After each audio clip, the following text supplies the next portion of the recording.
La historia del diluvio no es un cuento infantil, es un informe bíblico del día en que la humanidad cruzó un punto sin retorno.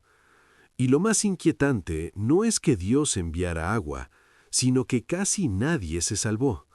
Hubo risas, bodas, fiestas, rutina, mientras el juicio ya estaba decretado. Y entonces aparece un solo hombre, Noé, caminando contra la corriente como un extraño en su propia época. Pero aquí viene el detalle inquietante. La Biblia no dice que Noé se salvó por suerte, dice que se salvó porque Dios vio algo en él que ya no existía en nadie más.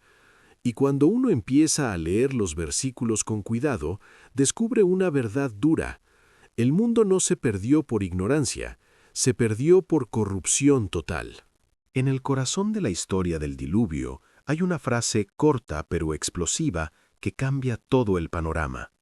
La Biblia no dice primero que Noé construyó la arca, ni que predicó, ni siquiera que fue un hombre fuerte. El texto dispara directo al punto central. Pero Noé halló gracia ante los ojos de Jehová. Génesis 6:8. Esa sola línea es un veredicto silencioso sobre el mundo entero, porque si uno halla gracia, significa que el resto no la está hallando. Noé no fue simplemente un sobreviviente, fue un hombre que se convirtió en excepción en una generación que ya había perdido el favor de Dios. Ahora bien, la palabra gracia en la Biblia no es una palabra decorativa, no se refiere a buena suerte ni a un premio por casualidad. La gracia es favor inmerecido, es misericordia de Dios derramada sobre alguien cuando el juicio sería lo normal. Por eso este detalle es tan inquietante. Si Dios decidió cubrir a Noé con gracia, fue porque el panorama general era tan oscuro que el juicio estaba justificado. La gracia de Noé brilla como una luz en medio de una civilización que estaba tan podrida que el cielo ya no encontraba nada digno de preservar, excepto ese hombre y su casa. Génesis 6:8.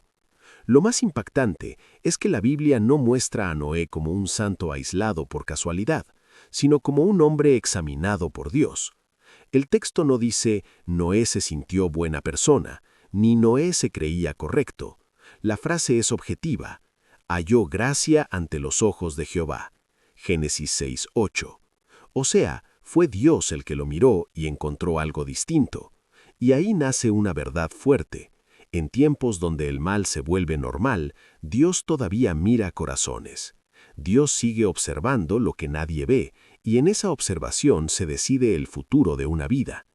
Más adelante el relato refuerza el motivo por el cual la gracia fue necesaria.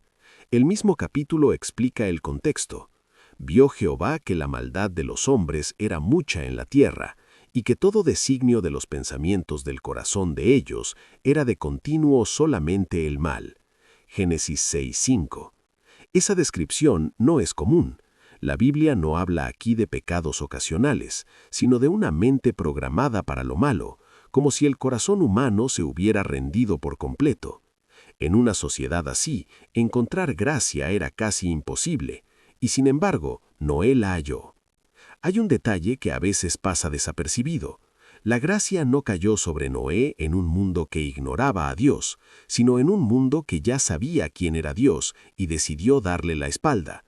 Noé era descendiente de Set, venía de una línea donde se invocaba el nombre del Señor desde tiempos antiguos. Génesis 4:26. Eso significa que la humanidad no se perdió por falta de información, sino por rechazo voluntario, y allí se entiende mejor la importancia de Noé. Él no solo creyó en Dios, sino que sostuvo esa fe en medio de una generación que la abandonó. Con el paso del tiempo, la maldad no se quedó en pensamientos. El mismo relato declara que se corrompió la tierra delante de Dios, y estaba la tierra llena de violencia. Génesis 6:11. La corrupción era pública, abierta, defendida. Lo violento se volvió común, lo injusto se volvió ley y lo impuro se volvió entretenimiento. Noé vivía rodeado por ese ambiente como si respirara un aire podrido. Sin embargo, La gracia lo sostuvo porque Él no se mezcló. Esa es una lección dura. En el mundo más oscuro, Dios no busca al más popular, busca al más firme. A continuación, la Biblia profundiza todavía más y declara algo escalofriante. Miró Dios la tierra, y he aquí que estaba corrompida, porque toda carne había corrompido su camino sobre la tierra. Génesis 6:12. Esa palabra toda no es un adorno, es un diagnóstico total. No era un problema en una ciudad o en un grupo, era un colapso mundial de la moral. Y cuando el texto dice toda carne, habla de humanidad en general, como si el planeta entero se hubiera contaminado. En medio de ese juicio global, la gracia sobre Noé revela que Dios no perdió el control, sino que estaba separando lo que todavía podía ser preservado. Al mismo tiempo, esto revela una verdad espiritual tremenda. Noé no se salvó por la arca primero, se salvó por la gracia primero. El arca fue el método, pero la gracia fue la razón. Por eso el versículo no comienza describiendo madera, medidas y animales, sino un favor divino. Noé halló gracia. Génesis 6:8. Es como si Dios estuviera diciendo, voy a reiniciar el mundo, y lo haré a través de alguien que no se corrompió con la corriente. E inmediatamente se siente el peso de la elección divina. En ese tiempo, hallar gracia era ser escogido para cargar el futuro. Un punto clave es que la gracia no anuló el esfuerzo de Noé, sino que lo impulsó. La gracia lo llevó a obedecer, a construir, a soportar burlas durante años. Y eso lo confirma el mismo Génesis cuando afirma que Noé hizo todo conforme a lo que Dios le mandó. Génesis 6:22. Es decir, la gracia no es un permiso para vivir igual, es un poder para vivir diferente. Noé no recibió gracia para seguir cómodo, recibió gracia para convertirse en instrumento de preservación. Y eso cambia por completo el significado de favor.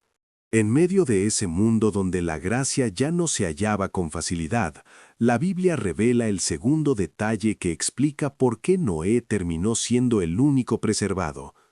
No se trataba solamente de que Dios lo mirara con favor, sino de que había un motivo visible y comprobable en su vida. El texto lo declara con fuerza.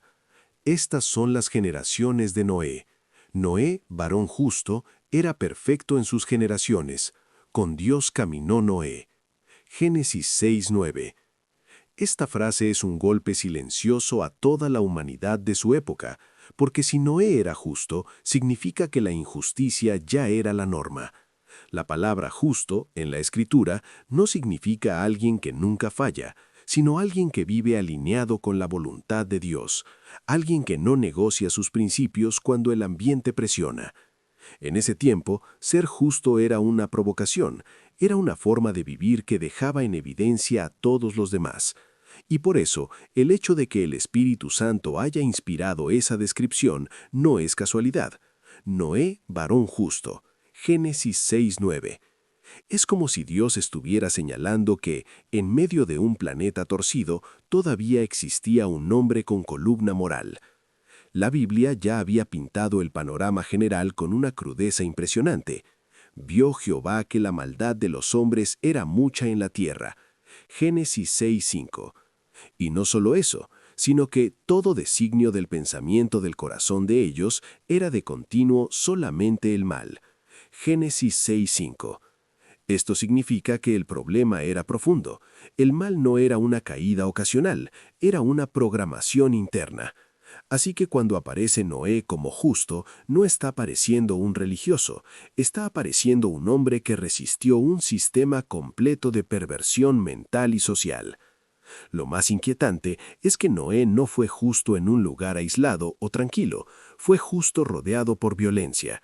La misma Escritura afirma que se corrompió la tierra delante de Dios y estaba la tierra llena de violencia. Eso describe una humanidad peligrosa donde lo violento era cotidiano y lo corrupto estaba aceptado. Allí la justicia no era cómoda, era costosa. Ser justo en ese escenario era vivir como blanco en medio de lobos, como alguien que todos miraban raro, como un recordatorio viviente de lo que estaban haciendo estaba mal. Otra frase del mismo versículo también sorprende. Era perfecto en sus generaciones. Génesis 6:9. Mucha gente se confunde con la palabra perfecto porque la interpreta como alguien sin error, pero el sentido bíblico apunta a integridad, a completitud moral, a coherencia. Noé no era perfecto porque nunca tropezaba, sino porque no vivía doble vida. No era una persona de apariencia, sino de convicción. En un mundo donde la hipocresía se volvió cultura y la corrupción era estilo, Noé era íntegro. Eso explica por qué Dios lo vio diferente. La justicia de Noé resalta porque el texto indica que el problema del mundo era universal. Miró Dios la tierra, y he aquí que estaba corrompida, porque toda carne había corrompido su camino sobre la tierra. Génesis 6:12. Allí se destruye el argumento de que todos eran iguales. Noé no era igual. El versículo dice toda carne, pero antes dijo Noé era justo. La justicia de Noé era tan única que su vida se convirtió en una excepción histórica. Y cuando algo se vuelve tan raro, queda demostrado que el pecado no era inevitable, era elegido. Hay una verdad incómoda escondida en esto. En tiempos de decadencia, el justo siempre parece exagerado. El justo siempre parece intenso. El justo siempre parece pasado de moda. Pero el cielo no evalúa como la sociedad evalúa. El cielo llamó justo a quien el mundo probablemente llamó tonto, obsesivo o fanático. Y ahí está la razón por la que Noé fue el único preservado. Porque mientras otros se burlaban de la pureza, Dios la consideró lo único valioso para reiniciar la humanidad. Génesis 6:9. Además, el texto dice que Noé no solo era justo, sino que caminaba con Dios. Génesis 6:9. Eso revela que la justicia no era una pose, era una consecuencia de su relación. Noé no se limitó a ser buena persona. Noé vivió bajo una mirada superior. Su conciencia no dependía del aplauso humano, dependía del temor de Dios. Por eso no se dejó arrastrar, por eso no se contaminó, por eso no se volvió parte del sistema. La justicia nace de una comunión viva con el Señor. Cuando Dios habla del diluvio, no lo hace con emoción impulsiva, sino con decisión judicial. Y dijo Jehová, raeré de sobre la faz de la tierra a los hombres que he creado. Génesis 6:7. Ese es un decreto, y al lado de ese decreto aparece la excepción de Noé. Eso significa que la justicia de Noé no solo lo definía ante la gente, lo definía ante el tribunal divino. La justicia de Noé fue como una señal que decía, todavía queda alguien en esta tierra que no vendió su alma. Todavía queda alguien que no dobló su rodilla ante la corrupción. Lo más sorprendente de Noé no fue solo que fuera llamado justo, sino el origen de esa justicia. La Biblia no lo presenta como un moralista que se aisló por orgullo, sino como un hombre que tenía una vida interior firme. Por eso el versículo no se queda en la etiqueta y va al centro. Con Dios caminó Noé. Génesis 6:9. Esta frase describe una relación constante, diaria, íntima. No habla de una visita ocasional a Dios, ni de una fe dominical, sino de una compañía permanente. Noé vivía como alguien que no estaba solo, como alguien que respiraba bajo la presencia divina. En la Escritura, caminar no significa simplemente moverse, significa dirección, hábito, estilo de vida. Caminar con Dios es vivir en acuerdo con Él, pensar con Él, escoger lo que a Él le agrada aun cuando nadie esté mirando. Y por eso esta parte es tan inquietante. La salvación de Noé no se basó únicamente en una creencia intelectual, se basó en un caminar. Mientras otros acumulaban pecados, Noé acumulaba pasos con Dios. Y cada paso era una decisión que lo apartaba de la corrupción general. Génesis 6:9. El contraste se vuelve más fuerte cuando el texto describe cómo caminaba el resto del mundo. La Biblia lo define con crudeza. Todo designio de los pensamientos del corazón de ellos era de continuo solamente el mal. Génesis 6:5. Eso significa que la mente humana ya no tenía freno. No era que cometían maldad y se arrepentían, era una inclinación permanente. La palabra de continuo muestra repetición, insistencia, terquedad. Mientras la humanidad caminaba hacia el mal como si fuera su destino natural, Noé caminaba con Dios como si fuera su único oxígeno. A diferencia del mundo, Noé no caminaba según impulsos, caminaba según obediencia. El mismo libro de Génesis lo confirma cuando dice que Noé hizo exactamente lo que Dios le ordenó. E hizo Noé conforme a todo lo que le mandó Dios. Así lo hizo. Génesis 22. Ese versículo es como una fotografía de un hombre que no negociaba. Caminar con Dios significa escuchar instrucciones y ejecutarlas. Significa obedecer incluso cuando la lógica humana se burla. Y esa fue la diferencia que separó a Noé de millones. Por otra parte, caminar con Dios en ese tiempo no era romántico ni fácil. Era peligroso, porque la Biblia dice que la tierra estaba llena de violencia. Génesis 6:11. Esto nos permite entender que el mal de la época no era solo moral, era agresivo. Había opresión, abuso, crueldad. El violento no tolera al justo, porque la justicia lo incomoda. Así que Noé caminaba con Dios en una atmósfera donde caminar con Dios podía traer rechazo, amenaza y burla. Pero aún así persistió, demostrando que su fe no dependía del ambiente, dependía del cielo. Es importante notar algo. El texto dice que la corrupción ocurría delante de Dios. Génesis 6:11. Esta frase muestra que el pecado era descarado, sin vergüenza. La humanidad ya no ocultaba nada. Vivían como si Dios no existiera o como si no tuviera derecho a juzgar. En ese escenario, caminar con Dios era un acto de resistencia. Noé, literalmente, vivía recordando con su conducta que Dios sí está mirando. Mientras la gente pecaba delante de Dios, Noé caminaba con Dios. Génesis 6:9, 6:11. Ese choque de frases es estremecedor. Hay otro punto inquietante. Caminar con Dios significa que Noé escuchó lo que otros no quisieron escuchar. Cuando Dios le anunció el juicio, Noé no lo tomó como exageración. Dios le dijo: «He decidido el fin de todo ser, porque la tierra está llena de violencia, y he aquí que yo los destruiré con la tierra». Génesis 6:13. Noé creyó, Noé tembló, Noé reaccionó. La mayoría escuchó con indiferencia o ni siquiera quiso oír. Por eso, caminar con Dios también implica sensibilidad espiritual. Reconocer la voz de Dios en medio del ruido del mundo. Luego ocurre algo aún más profundo. Dios no le dio a Noé un discurso bonito, le dio un plan exacto.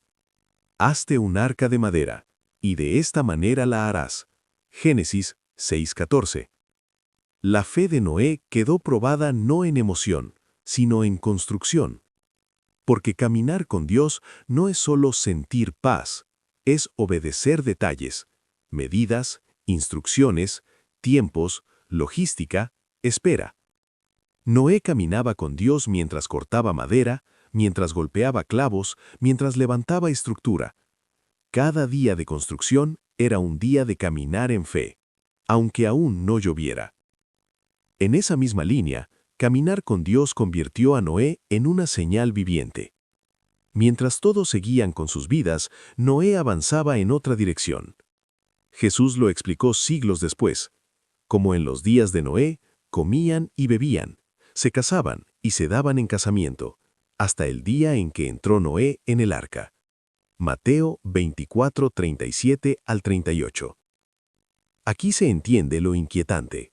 El mundo no se veía apocalíptico, se veía normal, rutina, diversión, planes, y aún así estaba condenado. Noé caminaba con Dios en medio de una humanidad que caminaba distraída hacia su fin. En ese ambiente donde Noé caminaba con Dios sin dejarse arrastrar por la corriente, la Biblia abre una ventana inquietante para mostrarnos cómo veía el cielo la condición humana. El texto no dice simplemente que la gente era mala, lo expresa con un lenguaje mucho más serio. Y se corrompió la tierra delante de Dios. Génesis 6:11. Esa frase cambia todo, porque no está hablando de una opinión humana ni de un análisis social, sino de un diagnóstico espiritual. La tierra no estaba solo mal, estaba corrompida, y lo peor es que lo estaba delante del Dios vivo. La palabra corromper en el contexto bíblico no se limita a cometer errores, significa dañarse por dentro, degradarse, pudrirse moralmente. Es como un alimento que por fuera parece normal, pero por dentro ya está descompuesto. Y lo más inquietante es que esta corrupción era colectiva. No se trataba de individuos aislados, era una contaminación extendida. El mundo entero se estaba desfigurando, perdiendo la imagen moral que Dios había diseñado. Por eso el versículo no dice que algunos se corrompieron. Dice, se corrompió la tierra. Génesis 6:11. Además, el texto añade una expresión clave. Delante de Dios. Génesis 6:11. Esto significa que el pecado se volvió descarado. La humanidad ya no ocultaba su maldad, ni intentaba justificarse con vergüenza. Vivían como si Dios no existiera, o como si Dios no tuviera derecho a juzgarlos.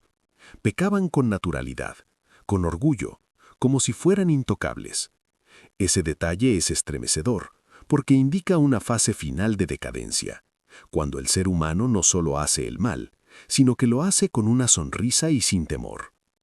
En esa misma línea, la Biblia muestra que Dios no estaba ignorando lo que ocurría. Al contrario, estaba observando con precisión. Y vio Jehová que la maldad de los hombres era mucha en la tierra. Génesis 6:5. No es un Dios distraído, no es un Dios indiferente. El texto presenta a un Dios que ve, que examina, que evalúa el corazón humano. Y lo que vio no fue un simple desorden pasajero, sino un patrón profundo. Todo designio de los pensamientos del corazón de ellos era de continuo solamente el mal. Génesis 6:5. Esto revela algo fuerte. La corrupción no comenzó en la calle, comenzó en la mente. La humanidad no cayó primero por acciones, cayó por pensamientos. Cuando la Biblia dice todo designio, de continuo, está mostrando obsesión por el mal, una intención constante. No era una caída ocasional, era una voluntad permanente. La tierra estaba corrompida, porque el corazón estaba corrompido. Y el corazón corrompido termina infectando todo: familia, cultura, política, relaciones, hasta la manera de ver la vida. Por eso Génesis no pinta un mundo triste por pecar, sino un mundo entregado al pecado. Génesis 6:5. Por otra parte, este versículo deja claro que existe una diferencia entre lo que la gente considera normal y lo que Dios considera abominable. Un pecado puede convertirse en moda, puede convertirse en cultura, puede volverse tendencia y entretenimiento. La sociedad puede aplaudirlo, pero Dios lo sigue viendo como corrupción. Delante de Dios significa que el cielo no vota según la mayoría, no se adapta a los cambios culturales, no negocia con la moral humana. La corrupción puede tener justificación humana, pero delante de Dios sigue siendo corrupción. Génesis 6:11. En ese mundo, es posible que muchos se vieran como buenas personas. Es probable que existieran códigos, normas, reputaciones. Pero Dios no estaba evaluando apariencias, estaba evaluando esencia. Y cuando el texto dice que la tierra se corrompió, está hablando de una pérdida total de integridad. Esto es exactamente lo que revela el versículo siguiente. Miró Dios la tierra, y he aquí que estaba corrompida, porque toda carne había corrompido su camino sobre la tierra. Génesis 6:12. Ahí se entiende que el daño era universal, no superficial. El detalle inquietante es este: el mundo no se perdió por falta de religión, sino por falta de temor. Dios era conocido, pero no era respetado. Y eso es algo que siempre se repite en las épocas oscuras. La gente puede mencionar a Dios con la boca, pero vivir como si Dios no existiera. Por eso, el juicio del diluvio no fue un acto impulsivo, fue una respuesta a una humanidad que se volvió moralmente irreconocible. De hecho, el texto muestra que el dolor del cielo era real, y le dolió en su corazón. Génesis 6:6. La corrupción no era solo un problema legal, era una herida espiritual. La consecuencia de esa corrupción es anunciada con palabras directas. Dios le habla a Noé y le dice: «He decidido el fin de todo ser, porque la tierra está llena de violencia, y he aquí que yo los destruiré con la tierra». Génesis 6:13. Esto demuestra que la corrupción delante de Dios no queda sin respuesta. Puede tardar, puede acumularse, puede aumentar, pero llega un punto donde se decreta un límite. El cielo no destruye por capricho, destruye cuando ya no queda remedio moral. Y la evidencia era clara: la corrupción se había convertido en una identidad del mundo. Aún así, en medio de esa tierra corrompida, la vida de Noé resalta como un contraste. Mientras la tierra se dañaba delante de Dios, Noé caminaba con Dios. Génesis 6:9. Es como si hubiera dos escenas paralelas, una humanidad pecando sin vergüenza y un hombre viviendo con reverencia. Esa diferencia no era pequeña, era eterna, porque cuando el juicio cayó, todo lo construido sobre corrupción se hundió, y todo lo construido sobre obediencia se sostuvo. Cuando la Biblia describe el estado del mundo antes del diluvio, no se queda en conceptos generales como maldad o pecado. Va más profundo y menciona un síntoma concreto que revela que la humanidad ya había cruzado una línea peligrosa. Estaba la tierra llena de violencia. Génesis 6:11. Esa frase no es un adorno narrativo, es una evidencia. La violencia aparece como el fruto visible de una corrupción interna. Y cuando una civilización se llena de violencia, significa que la maldad dejó de ser secreta y se convirtió en sistema. La violencia en Génesis no se reduce a peleas aisladas. La idea bíblica apunta a una sociedad donde el fuerte aplasta al débil, donde el abuso se vuelve normal, donde la injusticia tiene licencia, donde la vida humana pierde valor. Ese es el mundo que Dios estaba observando.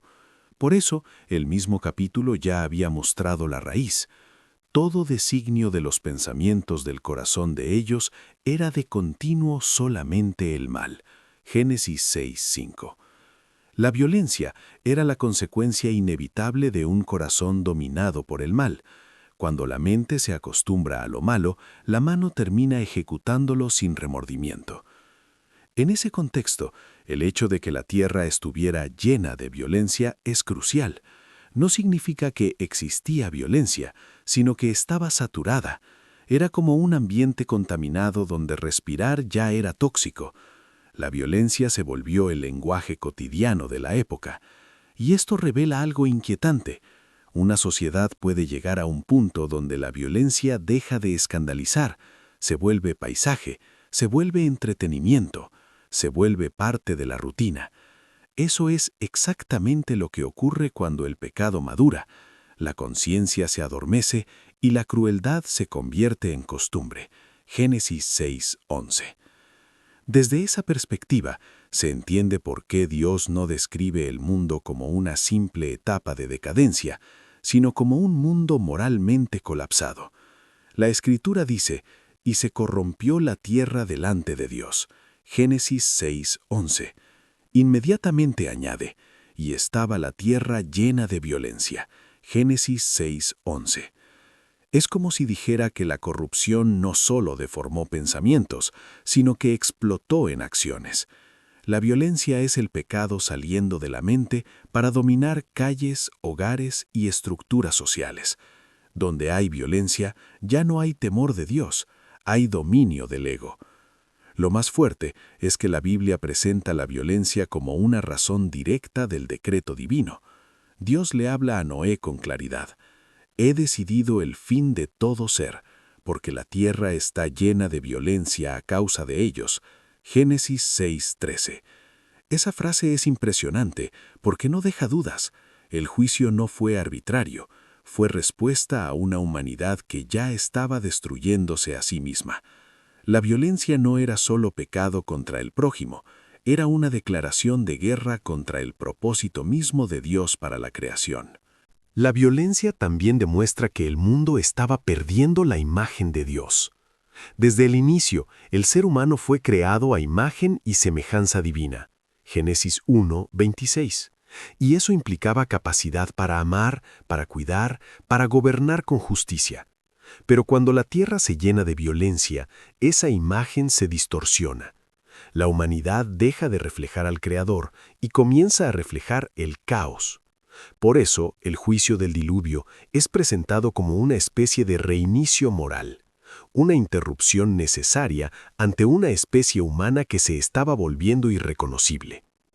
A la vez, la violencia revela una característica temible de la decadencia espiritual.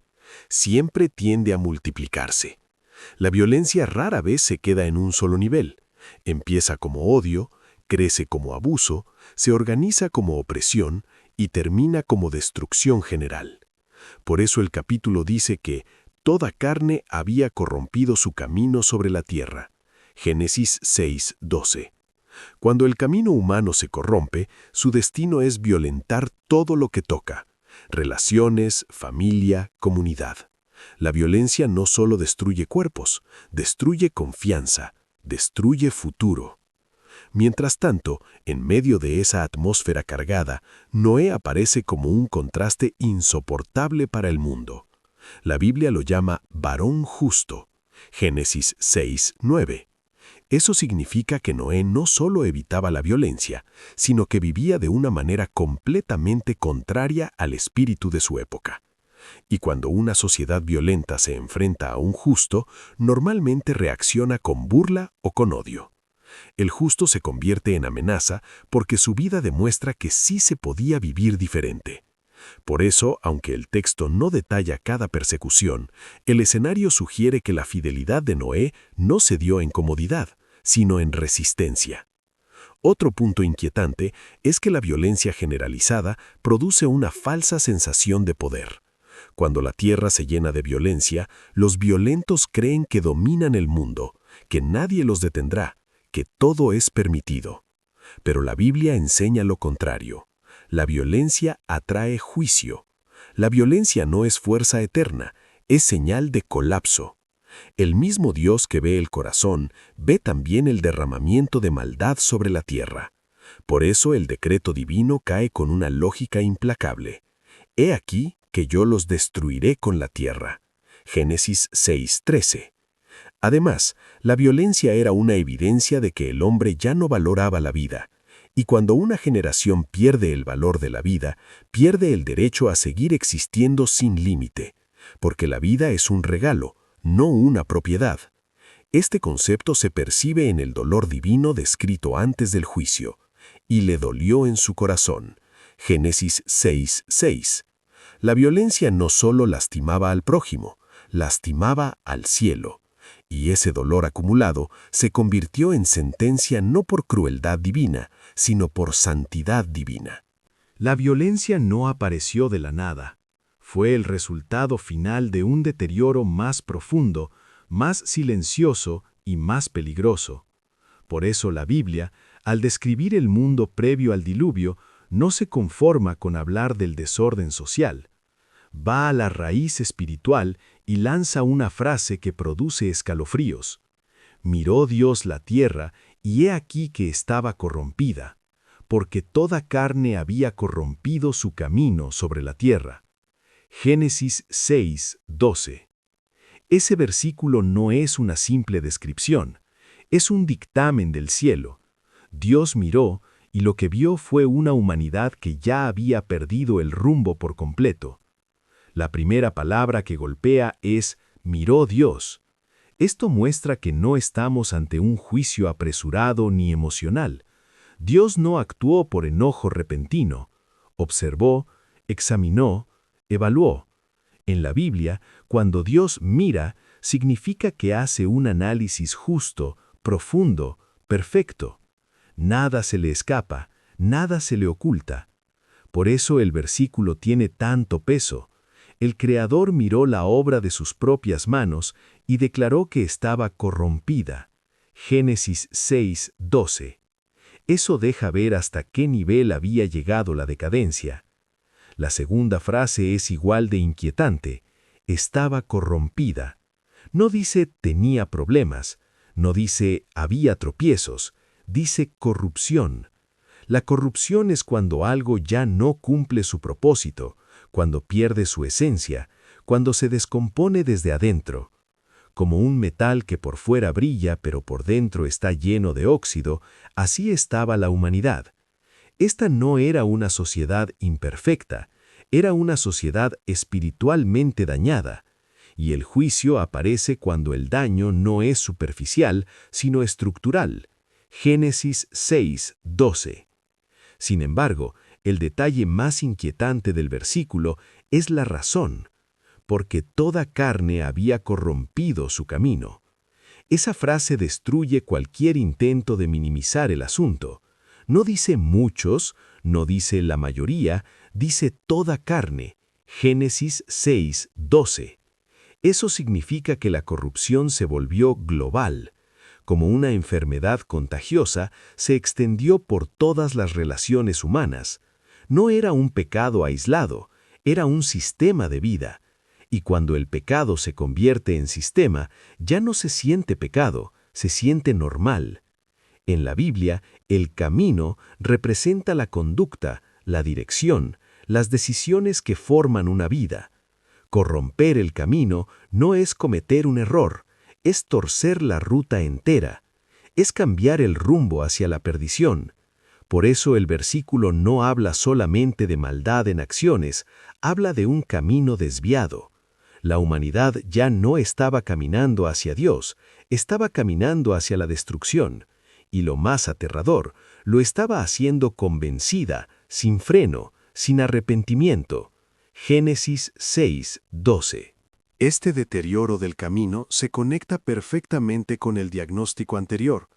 Todo designio de los pensamientos del corazón de ellos era de continuo solamente el mal. Génesis 6:5. Si los pensamientos son solo mal, el camino inevitablemente será corrupto. Lo que se piensa se practica. Lo que se repite en el interior se vuelve conducta exterior. La corrupción no se queda en el corazón, se filtra por las manos. Y cuando millones toman el mismo camino, el mundo entero se convierte en una autopista hacia el abismo. A la vez, este versículo revela algo doloroso. La humanidad no se perdió por falta de oportunidades. Dios había dado vida, conciencia, creación, señales, advertencias. Pero el hombre decidió corromper su camino. Se trata de voluntad. Por eso Génesis describe que la corrupción estaba delante de Dios, Génesis 6:11, como desafío abierto. Y cuando el desafío se vuelve colectivo, la paciencia divina llega a un límite. Noé fue el único preservado porque no corrompió su camino, no se dejó arrastrar por el destino común. Es importante entender que esta corrupción del camino incluye todas las áreas: moral, social, espiritual. La tierra se había vuelto una fábrica de violencia, y estaba la tierra llena de violencia, Génesis 6:11. Pero la violencia es el síntoma final. Primero se corrompe el camino, luego se llena la tierra de destrucción. Es como una cadena. El pensamiento se pudre, el camino se tuerce, la sociedad se vuelve violenta. Y el versículo 12 revela que ya no había freno para detener esa cadena. Además, la expresión toda carne insinúa una tragedia mayor. La humanidad en su conjunto ya no tenía un remanente moral suficiente para ser preservada sin intervención. Por eso Dios le anuncia a Noé una decisión definitiva. He decidido el fin de todo ser. Génesis 6:13. Cuando Dios dice fin, no habla de una corrección leve, habla de un cierre, de una sentencia. Y la causa es clara, la corrupción era total. Allí está el detalle inquietante. Cuando el camino se corrompe a nivel mundial, la historia entra en zona de juicio. En contraste, la vida de Noé resalta como una línea recta en medio del caos. Noé, varón justo, con Dios caminó Noé. Génesis 6:9. Él no se dejó contaminar por el camino colectivo, no siguió el rumbo social, no adoptó la mentalidad general. Mientras el mundo corrompía su camino, Noé caminaba con Dios, y eso explica por qué la salvación no fue masiva, porque la corrupción no era parcial, era universal. El juicio no llegó porque Dios quisiera arrasar, llegó porque la humanidad ya se había destruido espiritualmente a sí misma y solo un hombre conservó el camino correcto. Cuando el texto afirma que toda carne había corrompido su camino, Génesis 6:12, no se trata solo de una descripción del estado del mundo, sino del motivo por el cual el cielo decidió hablar con claridad. Y aquí aparece un giro solemne. Dios no guardó silencio. Dios no dejó a Noé adivinando. Dios le reveló el diagnóstico y también la decisión. Dijo pues Dios a Noé: he decidido el fin de todo ser, porque la tierra está llena de violencia a causa de ellos, y he aquí que yo los destruiré con la tierra. Génesis 6:13. Esa frase no solo anuncia un juicio, revela que el juicio fue precedido por palabra. Este detalle es clave porque demuestra que el diluvio no llegó como una sorpresa injusta. El cielo habló antes de actuar. Dios no castiga primero y explica después. Dios declara, Dios advierte, Dios expone la razón. Y en esa advertencia hay un mensaje inquietante. El mundo fue condenado, no por ignorancia, sino por rechazo. Porque si Dios habló con Noé, es porque estaba dando una oportunidad real de arrepentimiento a una generación que ya no quería cambiar. La voz de Dios fue el último llamado antes de la tormenta. Génesis 6:13. El lenguaje de Dios también muestra determinación irreversible. He decidido el fin de todo ser. Génesis 6:13. Esa palabra decidido indica que el juicio no era un impulso emocional, sino una sentencia tomada con justicia. Y si Dios tuvo que llegar a esa decisión, significa que el nivel de corrupción ya era extremo. No era una sociedad con fallas corregibles, era una humanidad entregada, sin freno, sin arrepentimiento. El cielo no estaba improvisando. El cielo estaba cerrando un capítulo para proteger la santidad y para preservar un futuro limpio a través de Noé. Aún así, el hecho de que Dios hable con Noé revela un patrón espiritual profundo. Dios siempre levanta un testigo antes del juicio. Noé no fue solo un constructor, fue un testigo viviente. De hecho, el Nuevo Testamento lo identifica como pregonero de justicia, segunda de Pedro 2:5. Eso significa que el mensaje no se quedó encerrado en un secreto. La construcción del arca era un sermón silencioso que gritaba al mundo: viene juicio, todavía hay oportunidad, vuelvan a Dios. Pero la generación prefirió ignorar. Y aquí entra lo más impresionante. Noé creyó sin ver nada. Noé no tenía señales meteorológicas, no había nubes negras anunciando tormenta, no existía un antecedente como el diluvio. Era una palabra divina contra toda lógica humana. Aún así, Noé aceptó la revelación como verdad absoluta. Esa es la esencia de la fe. Y el libro de Hebreos lo explica con fuerza. Por la fe Noé, cuando fue advertido por Dios acerca de cosas que aún no se veían, con temor preparó el arca. Hebreos 11:7. La fe de Noé fue obediencia anticipada. Mientras el mundo necesitaba ver para creer, Noé creyó para ver. Esa diferencia define todo, porque la generación del diluvio caminaba por vista, por placer, por rutina. Noé caminaba por palabra. Y cuando uno camina por palabra, toma decisiones que otros consideran absurdas. Imagínate la escena. Años y años construyendo un arca gigantesca en tierra seca, soportando burlas, desprecio, insultos. Y aún así Noé no se detuvo. La razón era sencilla. Dios le habló. Génesis 6:13. El relato muestra que la revelación divina no fue vaga. Dios le dio instrucciones precisas, como quien entrega un plan de rescate completo.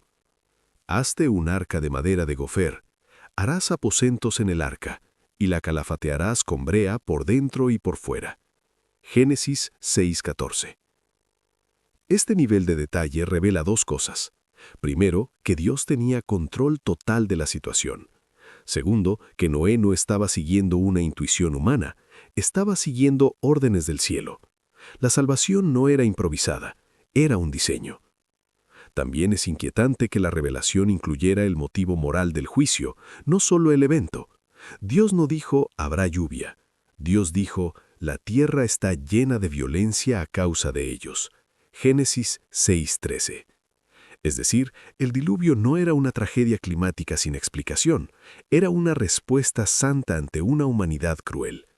Eso significa que el juicio tenía propósito, y la revelación dada a Noé no era solo para salvarlo, era para que entendiera la gravedad de lo que el mundo estaba haciendo.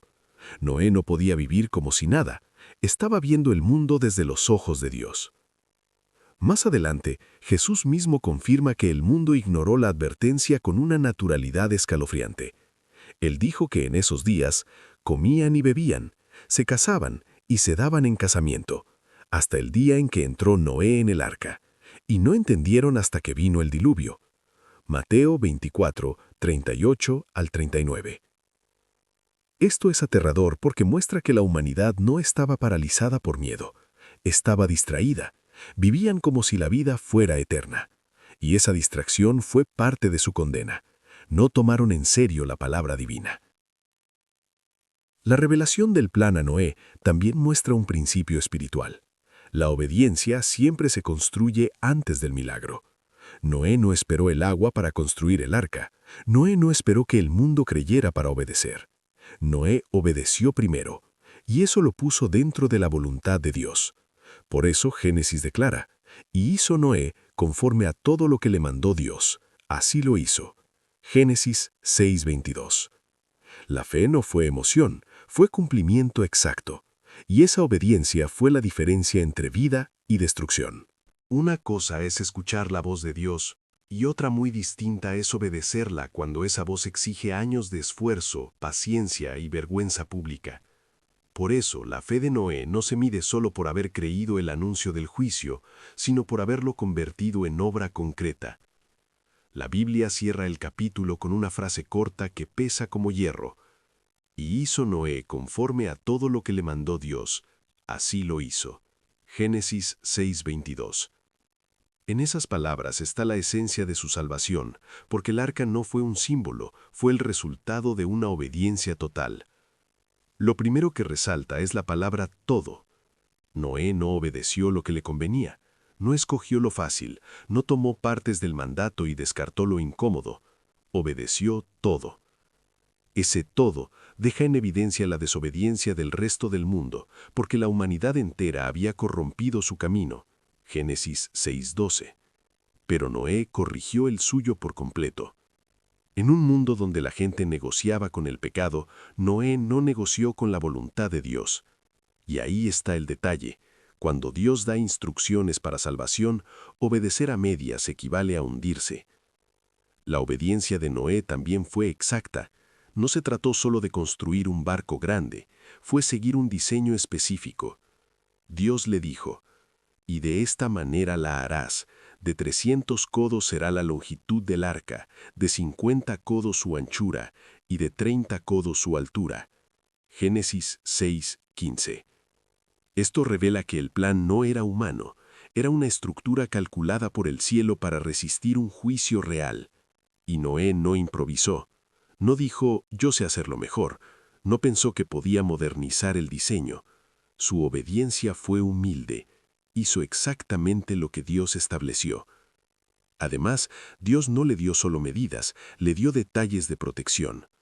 Y la calafatearás con brea por dentro y por fuera. Génesis 6:14. Eso suena técnico, incluso simple, pero era vital. La brea era la diferencia entre flotar y hundirse. Y ahí se entiende el misterio de la obediencia. Hay órdenes pequeñas que parecen insignificantes, pero son las que sellan la salvación. Noé obedeció detalles porque entendía que la palabra de Dios no se discute, se cumple. Por otro lado, obedecer significaba trabajar sin reconocimiento. Nadie le iba a aplaudir, nadie iba a premiar su fidelidad. La cultura de su tiempo estaba llena de maldad y violencia. Génesis 6:5, Génesis 6:11. Así que es lógico pensar que el mundo miraba a Noé como un loco. Sin embargo, la obediencia verdadera no necesita aprobación humana. Noé podía soportar la burla porque su conciencia estaba conectada con el cielo. El mundo se reía, pero Noé sabía que el juicio no era broma. La obediencia de Noé también fue una obediencia larga. No fue un acto de un día, fue un proceso de años. Y esto es poderoso porque muestra que la obediencia no siempre es espectacular, muchas veces es repetición. Madrugar, cortar madera, levantar estructura, planear, corregir, continuar. Fe no era gritar, fe era construir. Y esto lo confirma el Nuevo Testamento cuando dice que Noé con temor preparó el arca, Hebreos 11:7. Ese preparó implica disciplina, perseverancia, constancia, fidelidad silenciosa. En esa obediencia, Noé se volvió un testigo viviente. Su vida entera era una predicación sin micrófono. Cada golpe de herramienta era un mensaje contra la corrupción de su época. Por eso el apóstol Pedro lo llama pregonero de justicia, 2 de Pedro 2:5. Un pregonero anuncia, alerta, advierte, y el arca era esa advertencia física. Noé obedecía mientras el mundo ignoraba, y lo inquietante es que la obediencia de uno era suficiente para demostrar que los demás podían haberse arrepentido, pero no quisieron. También hay un punto espiritual profundo. Obedecer a Dios en tiempos de decadencia siempre se siente como ir contra la corriente. Es remar cuando todos se dejan llevar. Es mantenerse firme cuando lo fácil es mezclarse. Noé vivía en una generación donde toda carne había corrompido su camino. Génesis 6:12. Así que obedecer era una forma de separación. Noé se apartó no por orgullo, sino por supervivencia espiritual. Su obediencia lo protegía del contagio moral que destruyó al resto. Otro detalle clave es que Dios no premia la intención, premia la obediencia completa.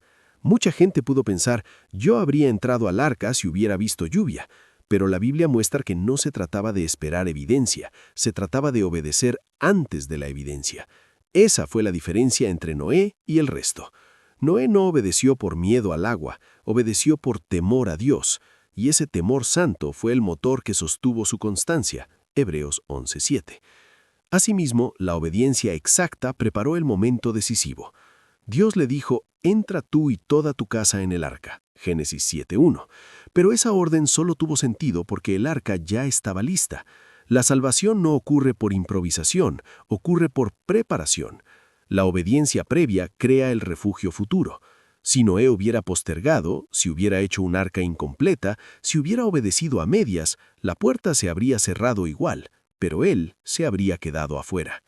La obediencia de Noé no solo consistió en construir la arca con exactitud, sino en tener el valor de dar el paso final cuando llegó la hora decisiva. Porque construir durante años fue duro, pero entrar al arca fue aún más serio. Ese acto significaba romper definitivamente con el mundo, cerrar la puerta a la vida antigua y aceptar que el juicio era real. Por eso el relato sube de intensidad cuando Dios le habla con una orden directa. Dijo luego Jehová a Noé, entra tú y toda tu casa en el arca, porque a ti he visto justo delante de mí en esta generación. Génesis 7:1. Aquí ya no hay teoría. Llega el momento de escoger entre la palabra de Dios y la opinión del mundo. La frase entra tú tiene un peso enorme. No es una invitación simbólica, es un llamado personal. Dios no le dijo, entren los que quieran en ese instante final. Le dijo a Noé de manera específica que entrara con su casa. Eso demuestra que la salvación bíblica no es un asunto de multitudes, sino de respuesta. Noé respondió por fe, y esa respuesta se volvió refugio para su familia. Mientras otros vivían su rutina, Noé se movía bajo una instrucción celestial. Génesis 7:1. En la Biblia, entrar al arca es el equivalente a cruzar el límite entre vida y muerte. También es impactante la razón que Dios da, porque a ti he visto justo delante de mí en esta generación. Génesis 7:1. Noé no se salvó por pertenecer a un grupo, ni por haber nacido en una casa religiosa. Se salvó porque Dios lo vio justo. La mirada divina fue el criterio. En una generación corrompida y llena de violencia, Génesis 6, 11, 12, Noé era el hombre que todavía caminaba con Dios. Génesis 6, 9. Por eso, cuando llegó el último llamado, no fue una suerte, fue el resultado de una vida fiel. La puerta de la salvación no se abrió por casualidad, se abrió por justicia reconocida por el cielo. Otro aspecto inquietante es que esta orden muestra que el juicio ya estaba decretado y el tiempo de advertencia estaba cerrándose. Durante años, Noé preparó el arca por la fe, Hebreos 11:7, y fue pregonero de justicia, Segunda de Pedro 2:5. Eso significa que la generación no solo vio el arca, oyó advertencias. Sin embargo, a pesar de tener un testimonio visible y una predicación constante, nadie decidió entrar. Este silencio colectivo es escalofriante. Cuando el mundo ya ama su corrupción, prefiere hundirse antes que humillarse. El texto también deja entender algo.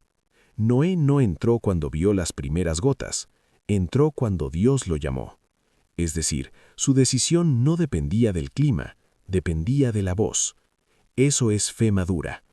La fe verdadera actúa cuando la palabra de Dios lo ordena, incluso si el mundo insiste en que no pasará nada. De hecho, Jesús reveló que en los días de Noé, la gente seguía viviendo con total normalidad. Comían y bebían, se casaban y se daban en casamiento, hasta el día en que Noé entró en el arca. Mientras el mundo celebraba, Noé obedecía. Ese contraste es uno de los detalles más inquietantes de toda la historia. El mundo estaba tan distraído que no percibió la gravedad del momento. Y Jesús remata diciendo, «Y no entendieron hasta que vino el diluvio y se los llevó a todos». Mateo 24:39.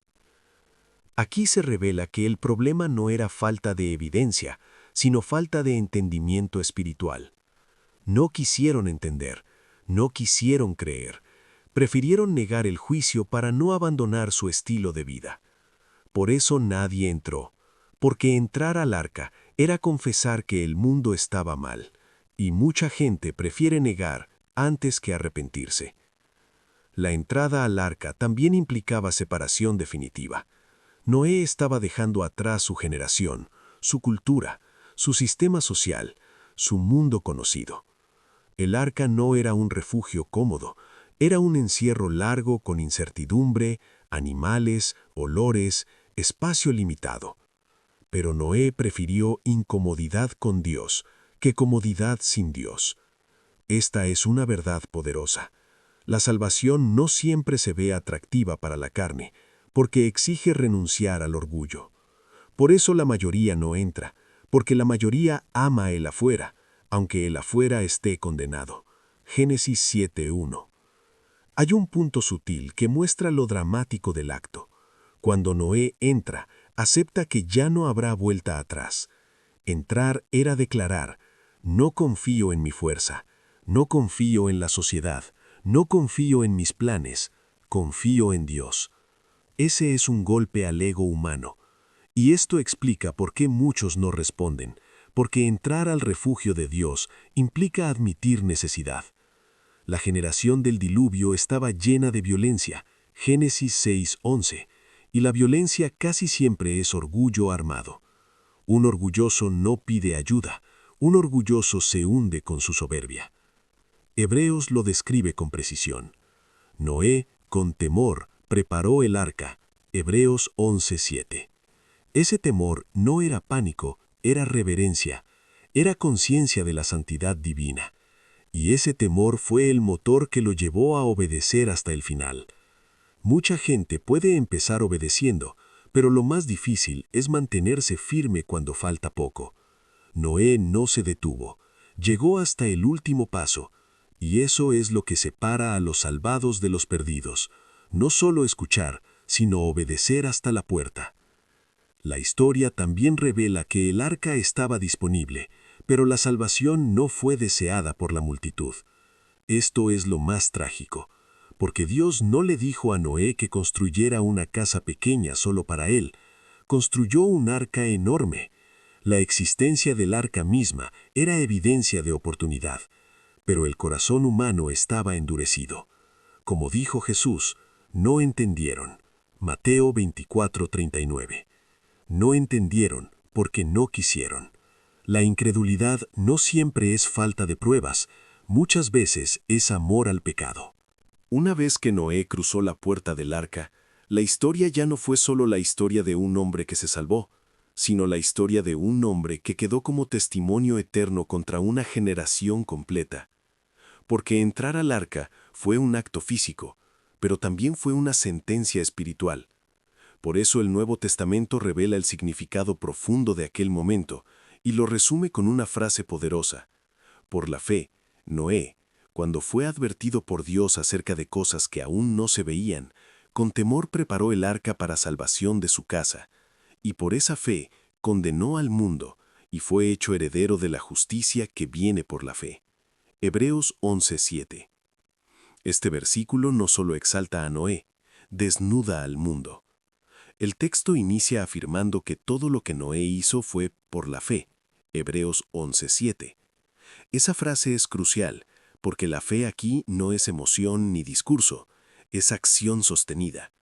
Noé creyó cuando el juicio era invisible, trabajó cuando las señales no existían, perseveró cuando las burlas eran constantes. Su fe no fue un instante de inspiración, fue una vida entera caminando con Dios. Génesis 6:9. Y esa fe, precisamente, fue lo que lo convirtió en heredero de una justicia verdadera. Luego el versículo dice, cuando fue advertido por Dios acerca de cosas que aún no se veían, Hebreos 11:7. Aquí se confirma una realidad inquietante. El cielo siempre advierte antes de cerrar la puerta. Dios le dijo a Noé, he decidido el fin de todo ser, Génesis 6:13, y le entregó instrucciones exactas, Génesis 6:14 al 16. Noé recibió esa advertencia como verdad. El mundo, en cambio, prefirió vivir como si nada. Esa es una de las tragedias más grandes. No fue falta de advertencia, fue desprecio hacia la advertencia. La Escritura añade que Noé preparó el arca con temor. Hebreos 11:7. Ese temor no era terror irracional, era reverencia, era comprensión de la santidad divina, era conciencia de que Dios no está jugando con el pecado. Y ese temor santo fue lo que sostuvo a Noé en los días largos de construcción. Mientras el mundo se divertía, Noé temblaba ante Dios. Mientras el mundo vivía sin freno, Noé caminaba con reverencia. Génesis 6:9. Y esa diferencia definió su destino. El propósito también queda claro. Para salvación de su casa. Hebreos 11:7. Noé no fue salvado solo para sí mismo. Fue usado como puente para preservar una familia, una línea humana, un futuro. Por eso Dios le dijo, entra tú y toda tu casa en el arca. Génesis 7:1. La fe de un hombre se convirtió en cobertura para los suyos. Aquí se revela un principio fuerte. Cuando Dios encuentra a un justo, no solo lo salva a él, sino que puede salvar a otros a través de él. La obediencia personal puede convertirse en destino familiar. Pero el texto de Hebreos suelta una frase aún más dura. Por esa fe condenó al mundo. Hebreos 11:7. ¿Cómo Noé condenó al mundo si él no era juez? Lo condenó porque su obediencia se volvió evidencia. Su vida se convirtió en prueba de que el arrepentimiento era posible. La arca fue un testimonio visible durante años. La presencia de un hombre fiel en una generación corrupta fue un espejo que mostraba la maldad colectiva. El mundo no pudo decir no sabíamos, porque Noé estuvo allí, pregonando justicia. Segunda de Pedro 2:5. Esa condena no fue por palabras bonitas, sino por contraste. Cuando la Biblia dice que la tierra estaba corrompida y llena de violencia, Génesis 6:11, Noé se mantuvo justo, Génesis 6:9. Cuando el mundo corrompió su camino, Génesis 6:12, Noé caminó con Dios, Génesis 6:9. Cuando la generación se dedicó al mal continuamente, Génesis 6:5, Noé se dedicó a obedecer conforme a todo lo que le mandó Dios, Génesis 6:22. Ese contraste es lo que condena, deja sin excusas. La fidelidad de Noé fue un juicio sin palabras.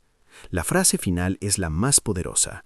Fue hecho heredero de la justicia que viene por la fe. Hebreos 11:7.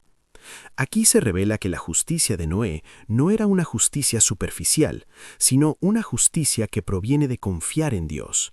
Noé no se salvó por obras humanas solamente. Sus obras fueron fruto de fe verdadera. Por eso se convirtió en heredero, recibió una herencia espiritual. Noé se volvió padre de un nuevo comienzo. La humanidad siguió existiendo porque la justicia por fe no se apagó del todo. En términos bíblicos, ser heredero significa recibir una promesa y una continuidad.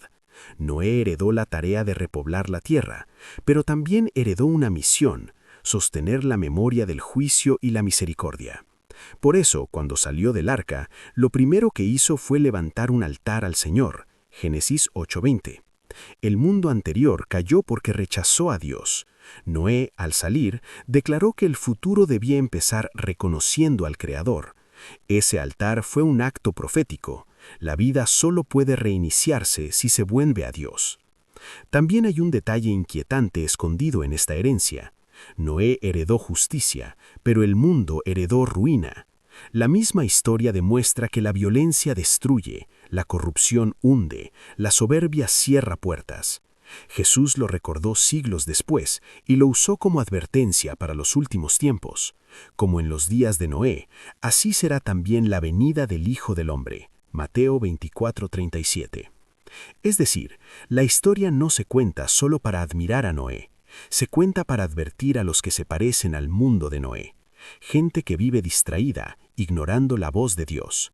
Finalmente, Noé fue el único que se salvó porque su fe lo convirtió en el único heredero de justicia. Y esa es la conclusión más fuerte. La arca no era solo un barco, era una frontera entre dos herencias. De un lado estaba la corrupción y la violencia, Génesis 6:11. Del otro lado estaba la fe y la justicia, Hebreos 11:7. El mundo rechazó la justicia, por eso murió. Noé abrazó la justicia, por eso vivió. Y ese es el detalle inquietante que queda grabado para siempre. Cuando Dios mira la tierra, Él no salva multitudes por costumbre. Él salva al que cree, obedece y camina con Él, aunque sea uno solo.